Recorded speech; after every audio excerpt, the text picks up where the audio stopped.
Wagner was so fascinated by many myths, you know, the big stories of his big operas, Lohengrin, The Ring, Parsifal, all based in these big stories, these sagas, which, you know, fascinated him and which he pieced together and often found many, many sources.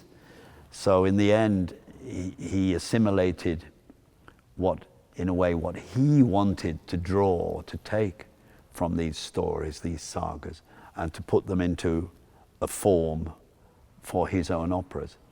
And of course, he wrote the words himself as well, Wagner, you know. So the dramaturgy, the whole dramatic shape of the opera, and yeah, all of the words are by Wagner himself. And he developed in his German language, in a way, his own kind of form of German. He liked this very, very highly expressive use of the language, hugely poetic. Sometimes he invented words, which basically words that do not exist in German, but you know, he had a very strong feeling about this or that he wanted to express and couldn't find a word, so he'd make a word, you know. A lot of people think, you know, people who don't necessarily know of, oh, Wagner, it's all big heavy stuff and it's loud and it's it is not like that at all, you know. And this piece, say the delicacy, the intricacy of the writing is, and it's everything is there in the score. But for me, to have the opportunity to work with the players, to show them how to shape phrases and balances and the dynamics, the piano, Wagner is very specific about the dynamics. And you know, normally in music, you'll see an observation mezzo piano, which means, you know, almost towards piano, and then you have piano and then pianissimo. For Wagner, it's not enough. He invents more. So always there's piano, and then there's più piano in between, and then there's pianissimo, and can be then più pianissimo. And so all these fantastic little gradations, which take great discipline in an orchestra to do.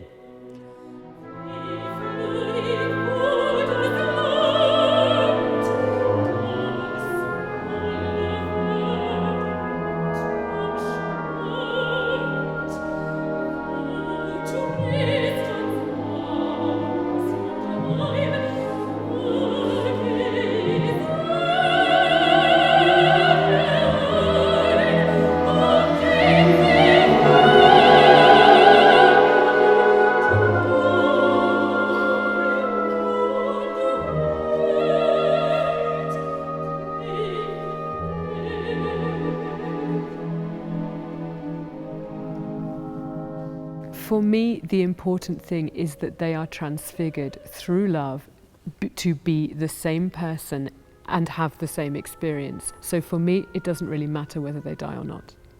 I think it is this process of these two people becoming this one unit that is so important, and that is, when this happens, in the music, we finally get a resolution. Always, Tristão and Isolda, the music all the way through is this yearning, unresolved music with climax piling on climax, and you never ever get to the resolution of all of these diminished chords until the very, very end. And for me, that symbolizes peace, love, and a transfiguration. There isn't much action in this opera. It's, in a way, a philosophical piece, you know. It really all happens in the head.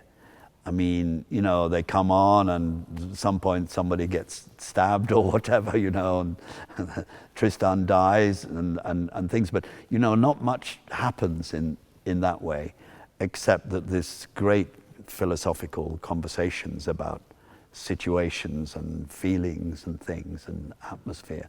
So it's very special in that way.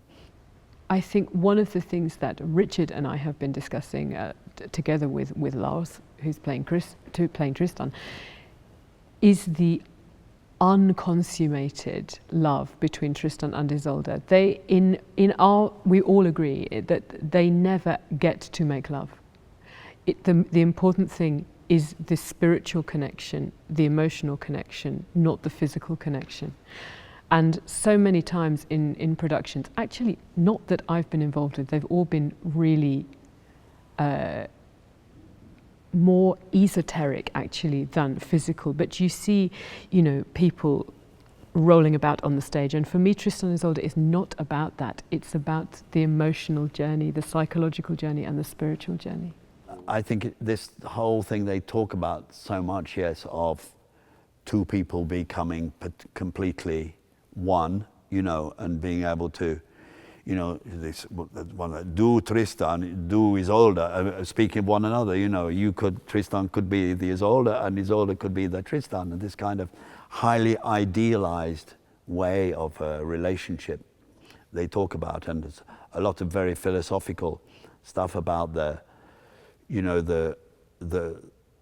glories, the wonderful things about the night, and all the special, intimate things about I don't just mean sexual, but the night is the special place where spirits really can be together, as opposed to the daytime, which is harsh and hard and arrogant, and kind of daytime speaks the language of betrayal and things like that,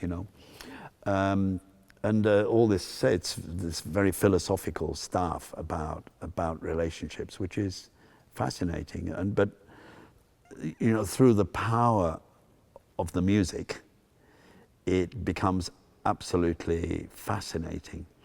And you don't have to understand every nuance of every bit of the argument to be carried away by the greater feel, the greater emotion of this music.